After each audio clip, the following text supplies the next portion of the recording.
Hi guys, I'm going to review Newton's third law for you. Newton's third law is that for every action there's an equal and opposite reaction. So for example, let's look at this little drawing I drew. Okay, so the action in this case, if a bat is hitting a baseball, the action would be that the bat hits the ball, and then the equal and opposite reaction would be that the ball hits the bat back with the same force. So the action, like if the bat hits the ball with, let's say, 12 newtons of force, then the ball would hit the bat back with also 12 newtons of force, equal and opposite reaction. It's the same amount of force, same amount of newtons. It's opposite because they're going in opposite directions. Another example would be like when you're walking, your foot pushes on the ground and the ground pushes on your foot, right? With an equal and opposite force. So if I'm pushing on the ground with, let's say, like 500 newtons of force, then the ground pushes back on my foot with 500 newtons of force, and that allows me to walk forward, right? Action and equal and opposite reaction, right? Same thing if a bug hits a windshield.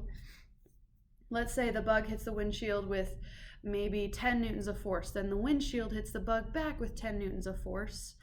Then why does the bug get destroyed and the windshield is fine? Well, it's because the bug, not only does it have less mass than the windshield, but it also is made of less strong material, right? The windshield is literally built to withstand things hitting it, but the bug is soft and squishy. It's not really made for that. Plus, it has less mass. So even though they hit with the same force, sometimes one will get destroyed and the other one doesn't.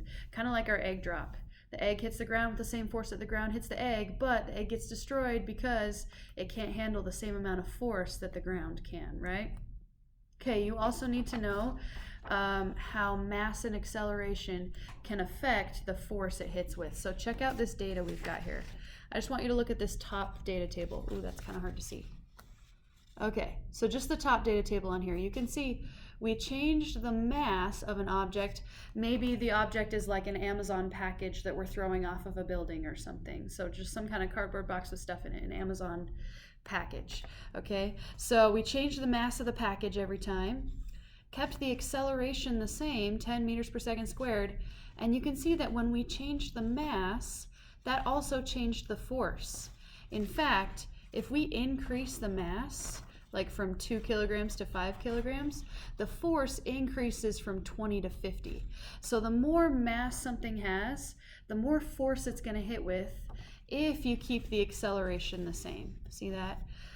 So if we have a bigger package that has more mass, made more stuff, and we drop it off of a building, the more mass the package has, the harder force it's going to hit with, right? Now, let's talk about how acceleration affects it. So let's see what we did in this second table.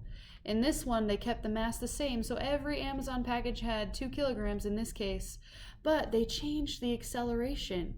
Notice how acceleration affects force. If the acceleration is faster, that means it's speeding up faster, then it hits with more force as well, right?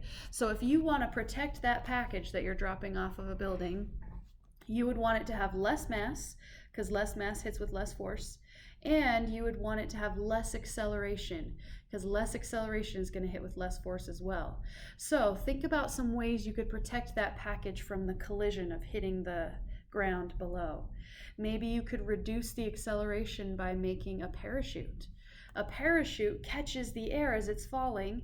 It increases the air resistance, which is in the upward direction. We know that from our free body diagrams, right? So gravity's pulling down, air resistance would be pulling up, and the more air resistance with that parachute catching the air, the slower that package is going to accelerate. And if it hits with less acceleration, it's going to hit with less force as well. So a parachute is a great way to reduce acceleration and reduce force.